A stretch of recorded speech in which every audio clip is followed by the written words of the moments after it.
Welcome to the deep dive. Glad to be here. Today we are exploring a really fascinating question. Why do human beings consistently trade invisible security for visible status? Oh, that is such a universal human problem. Right, it really is. And we have a super unique stack of sources to guide us through this today. We really do. It's an interesting mix. Yeah, so the core of it is a religious study lesson plan. It details the biblical reigns of Israel's first kings, specifically Saul and David. Drawn straight out of 1 Samuel in the Old Testament. Exactly. But we aren't just looking at the ancient text. We are pairing that history with a lyrical breakdown document, a song explainer, and 4 completely distinct audio tracks. Which all come from a musical endeavor called the Come Follow Him Project. Yes. So our mission today is to uncover what happens when humanity demands superficial leadership. We'll look at how the corrupting nature of power shifts a person's internal compass. And of course, how modern artists have taken a single set of ancient lyrics and used 4 totally different musical genres to bring them to life. It is so cool. But to understand the root of all this ancient history, imagine you have this custom-built, highly secure operating system on your phone. Okay, I'm picturing it. Right, so it never crashes and it never gets hacked. It does exactly what you need it to do behind the scenes to keep your life running smoothly. Sounds like the dream phone. It is, but then you see a commercial for this flashy new device, and all your neighbors have it. Keeping up with the Joneses. Exactly. The screen is bigger, the casing is brushed metal. It just looks incredibly impressive in your hand. Yeah, it's got that visual appeal. So you ditch your secure system for the shiny one, even though the user manual literally warns you that this new device is going to monitor you, tax your resources, and probably crash your life. Which is wild, but we make that exact trade all the time. We really do. I mean, we naturally crave what we can physically see. We desperately want what everyone else has, even when it actively works against our own best interests. Yeah, that psychological trap is so real. It is. And it's the driving force behind the ancient text we are looking at today. Okay, let's unpack this. Because to understand the ultimate failure of Israel's first king, we have to go back to the inciting incident in 1 Samuel 8. Right, the root cause. Yeah, we have to look at why the people wanted a king in the first place, and really the inherent flaw in their selection criteria. Well, the socio-political climate of the ancient Near East is really crucial here. Setting the stage. Exactly. Because the Israelites are looking around at all these neighboring nations. And those nations are ruled by powerful, militaristic warlords. Which has to make them feel pretty insecure. Oh, incredibly insecure. So according to the lesson plan, they approach the prophet Samuel and they demand a king. The quote is, to judge us like all the nations. Like all the nations, they want to fit in. They do. Up until this point, the narrative frames God as their unseen king. But they wanted a figurehead, They wanted physical protection, like a man of imposing stature with a sword in hand to march before them in human pride. And the tragedy, which the text explicitly points out, is the Lord's response to Samuel. He tells the prophet, they haven't rejected you. They have rejected me from reigning over them. Oh man, it is the exact phone analogy. It perfectly aligns. They had the ultimate unseen secure operating system, divine protection, but it just wasn't shiny enough. It didn't look like what the neighbors had. Exactly. They wanted the visible, heavily marketed option, and so they get Saul. Yep, enter Saul. And based on their very superficial criteria, Saul is the absolute perfect prototype. Oh, he checks every box. The sources note that he was tall, head and shoulders higher than anyone else, and he was handsome. I mean, he literally looked like a king right out of central casting. He certainly fit the visual profile, yeah. But the introduction to his character in the scriptures is wonderfully grounded. It's kind of funny, honestly. It is. When Samuel the prophet first finds him, this tall, handsome, future king isn't leading an army or giving a massive political speech. No, he's out searching for his father's lost donkeys. Right. Or, as the King James Version translates it, asses. Yeah, just a regular guy running a really frustrating, mundane farm errand. Exactly. He's just a normal person. Which brings up a detail that actually makes early Saul quite sympathetic. I think so, too. Because when Coronation Day actually arrives, the day, this giant, impressive man is supposed to be presented to the entire nation as their new champion, he is completely terrified. He is a nervous wreck. He is so nervous about the weight of these expectations that he literally hides himself. The text says he hid among the stuff, which basically means the baggage or the luggage. Far from public view. Yeah. The lyrics from our source material capture this internal state beautifully. They say he was little in his own sight. It is such a striking image. I mean, the man who is head and shoulders above everyone else is crouching behind the luggage, Trying to make himself invisible. trying to disappear. At this point, Saul is a very reluctant vessel. He doesn't have grand ambitions. No, not at all. He is acutely aware of his own inadequacies.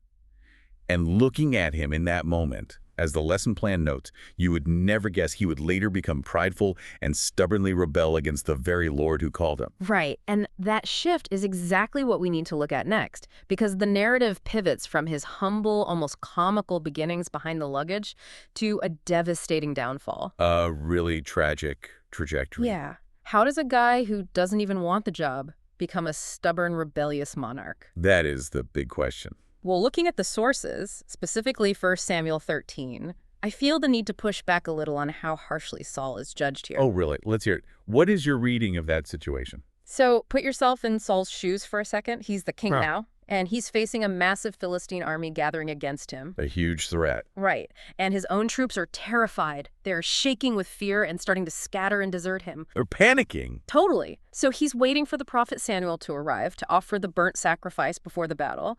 But Samuel is late. The clock is ticking. The clock is absolutely ticking. His fragile coalition is falling apart. So Saul steps in and offers the burnt sacrifice himself to unify his men. Taking matters into his own hands. Yeah. And when I read that, I don't see malicious rebellion. I see a pragmatic, proactive leader trying to hold his troops together in a moment of intense crisis. I get that. So why is this framed as such an unforgivable failure? This raises an important question. And it is really the crux of Saul's tragedy. Okay. It is so easy for us to justify overstepping our boundaries when we are under immense pressure. Sure, survival mode. Exactly. But we have to look at the mechanics of ancient Israel's structure. In their society, political power and religious authority were strictly separated. They weren't the same thing. No. Kings fight the battles. Prophets and priests perform the sacred ordinances. So by offering that sacrifice, Saul crossed a hard boundary. Merging the state and the divine? Yes, merging the authority of the state with the authority of the divine. I mean, I see what the text is saying, but it still feels incredibly harsh to me. It's a tough lesson. You're telling me that doing the right thing for the wrong reasons, or doing the necessary thing out of schedule to save your people, is equal to rebellion. Well, it is about the justification of power. Okay, what do you mean? Once a leader believes their immediate tactical needs override foundational laws, the internal foundation cracks. It's a slippery slope. Very slippery. Saul wasn't trying to be evil. He thought he was doing the necessary thing. But the danger, as the text frames it, is when our good reasons supersede our obedience. And he repeats that mistake, doesn't he? He does. This pattern culminates later in 1 Samuel 15, when Saul disobeys another direct command regarding the spoils of war. Oh, right, the livestock. Yeah, he spares the best of the enemy's livestock. And when confronted, he claims he kept them to sacrifice to God. So he uses religion as an excuse again. Exactly. He is constantly masking his disobedience with religious justification. And leads to the anchor phrase of the lesson plan. To obey is better than sacrifice, and to hearken than the fat of rams. Wow. The lyricist for the musical project distills this internal shift perfectly. Oh, they really do. They wrote, Saul watched his scattered army shake. Impatience turned to pride. Rebellion is a heavy chain that tears the soul apart. Impatience turned to pride. That line is brilliant. It really is. His initial humility eroded because the pressure of leadership convinced him that his judgment was superior to the instructions he was given. He thought he knew best. He did. The vessel still looked great on the outside, but the internal foundation was completely compromised. Which takes us to one of the most famous lineups in history, 1 Samuel 16. A classic narrative pivot. Right, because the external vessel failed, the metric for choosing the next king has to flip entirely. It has to change. So the prophet Samuel is sent to Bethlehem, to the house of a man named Jesse, to find the replacement. And Jesse parades his sons before Samuel. 7 of them, right? 7 impressive, strong, capable men walk by. And what is so revealing about human nature here is that even the prophet Samuel falls for it again. The guy who just watched the tall and handsome metric fail spectacularly with Saul. Exactly. He looks at Jesse's eldest son, Eliab, and thinks, surely this is the guy. Behold, the Lord's anointed. It just proves how deeply wired we are to judge by outward metrics. We can't help it. We really can't. But God refuses Eliab, and he refuses the next 6 brothers as well. And it's here that the source material drops the pivotal anchor verse of this entire deep dive. Lay it on us. Man looketh on the outward appearance, but the Lord looketh on the heart. Such a powerful moment. It changes everything. Because Samuel literally runs out of candidates, he has to turn to Jesse and ask, are these all your kids? Like, there has to be someone else. Right. And Jesse basically admits that there is the youngest, but he's out keeping the sheep. David wasn't even invited to his own king selection lineup. He was completely overlooked by his own family. Completely. He wasn't physically imposing. He wasn't standing around looking regal. He was just a youth in a field with a flock of sheep. Just doing his job in the background. So, what does this all mean? Why is being the one left out in the field, the one completely overlooked by the world, seemingly the prerequisite for being chosen in this narrative? What's fascinating here is how the Lord operates in complete contrast to human society. Okay, how so? Well, society loves labels. We love physical dominance and polished resumes and status.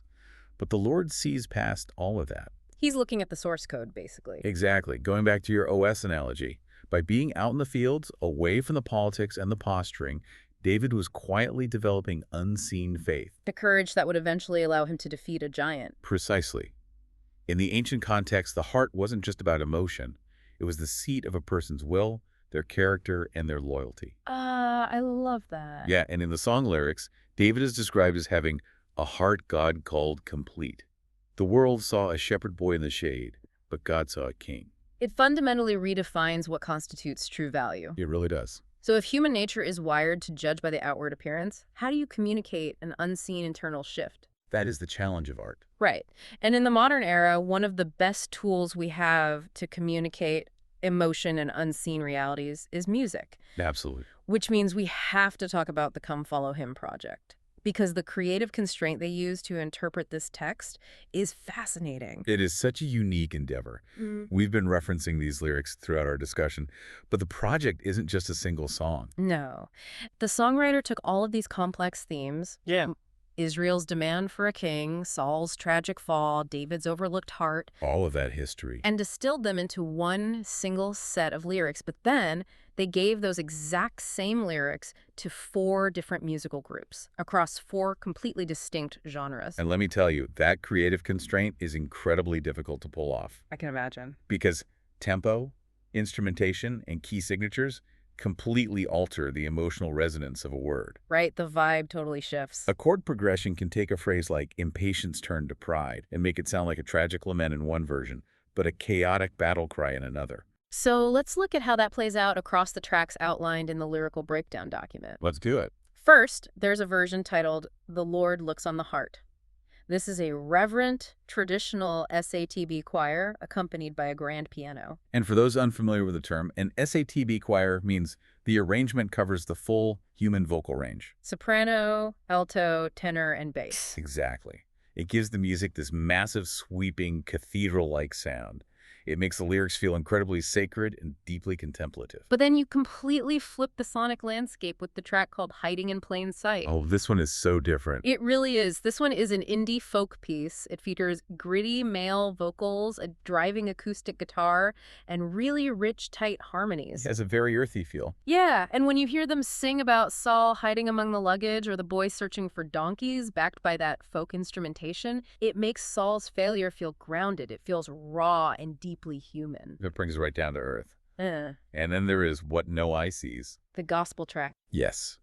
This track takes the exact same word into the realm of traditional gospel music. That's amazing. You have a passionate male lead vocalist backed by a powerful gospel choir. And the emotion in this track really highlights the themes of repentance and the heavy chain of rebellion. It turns the chorus, "The Lord looks on the heart," into this soaring declaration of faith. It is incredibly uplifting. And finally, the version titled, "Man Looks on the Vessel." This is a full-blown symphonic rock track. Rock and roll. Yeah, the song explainer compares the vibe to the classic rock band Kansas. Oh, nice. It's dramatic, it's driving, it features a heavy rhythm section and soaring violin solos. I love that they added violin to that. Me too.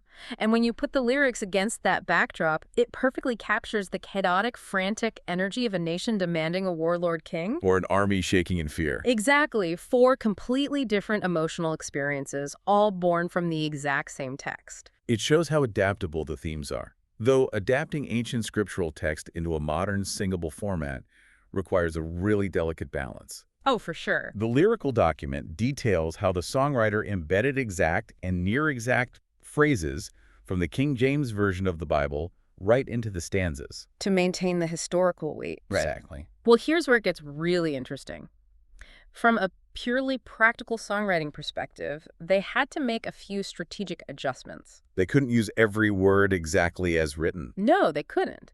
Because in 1 Samuel 9, the King James Version says Saul was out looking for the asses of Kish his father. Right. And the lyricist wisely noted that having a choir sing about asses in a modern religious context might severely distract the listener. Just a little bit. Yeah. So they modernized it to a boy went searching for donkeys gone astray. A very necessary edit for singability. Absolutely. But beyond the clever adaptations, looking at the song explainer, it completely reframes the timeline for me. How so?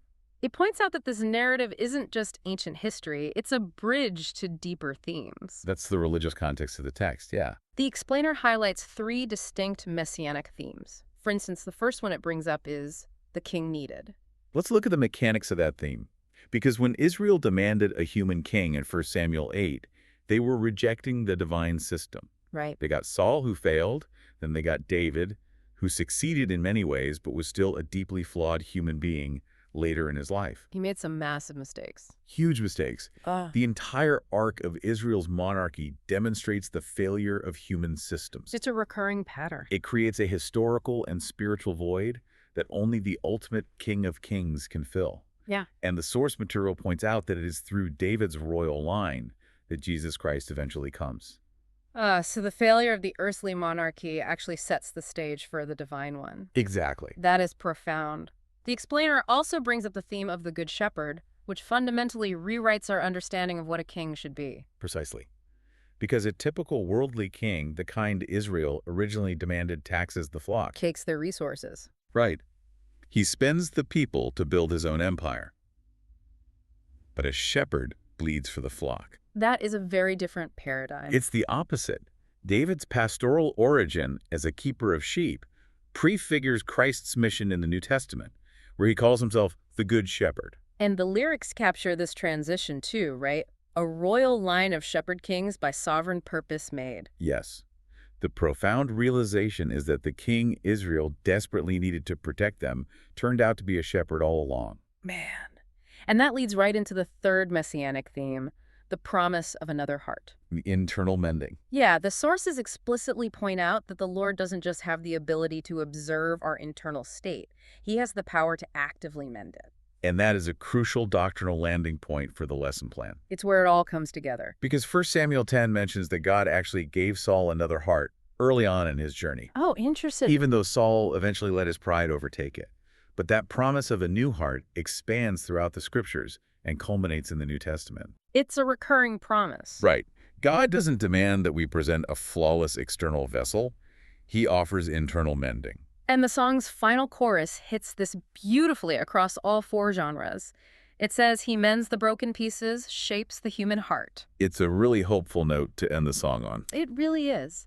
As we wrap up this deep dive, it is incredible to look back at the ground we've covered today. We went from ancient geopolitics to indie folk music. We did. We started with Israel demanding a flashy, superficial king to march before them, trading in that secure, unseen operating system for a compromised, visible piece of hardware. The shiny phone. The shiny phone. And we explored how Saul's towering height and that initial anxiety among the luggage gave way to the tragic pride that infects us when we think our own tactical judgment is better than obedience. Impatience turned to pride. Exactly. And then the total subversion of expectations when the prophet passes over all the strong and handsome brothers to anoint the overlooked shepherd boy, David. Because God's metric is entirely internal. Yep. And we got to experience how the Come Follow Him project took these dense, ancient themes and translated them into symphonic rock, indie folk, gospel, and traditional choir. Which is amazing. And whether it's backed by a gritty acoustic guitar or a soaring violin solo, the message remains the same. It really does. If we connect this to the bigger picture, the profound takeaway for you, the listener, is that the exact same Lord who looked past David's older brothers is looking past your outward appearance right now. That's a comforting thought. It is. He sees past the labels society puts on you, past your resume, past your insecurities, and he offers the promise of another heart to everyone who feels like they've been left out in the field. That is a beautiful way to synthesize it. But before we sign off, I want to leave you, the listener, with one final thought to mull over. Always good to have some homework. Right. So we've talked a lot about this promise that God will give us another heart. He did it briefly for Saul, and the text promises it to us. But think about this. If a new heart is a gift from the divine, what does that mean for our own personal responsibility? Oh, that's a great question. Because remember, Saul received that new heart, and he still let impatience, pressure, and pride destroy him. He had the gift and still failed. Exactly. So does receiving a new heart mean our old habits are instantly erased and the work is completely done? I don't think so. Or is the gift of a new heart actually just the declaration of a new, much harder internal battle against our own human nature? The real work begins. Yeah, it's kind of like finally getting that perfectly secure operating system installed on your phone. You still have to choose every single day not to click on the virus. That is a fantastic point. Something to think about as you go about your week. Thanks for joining us on this deep dive.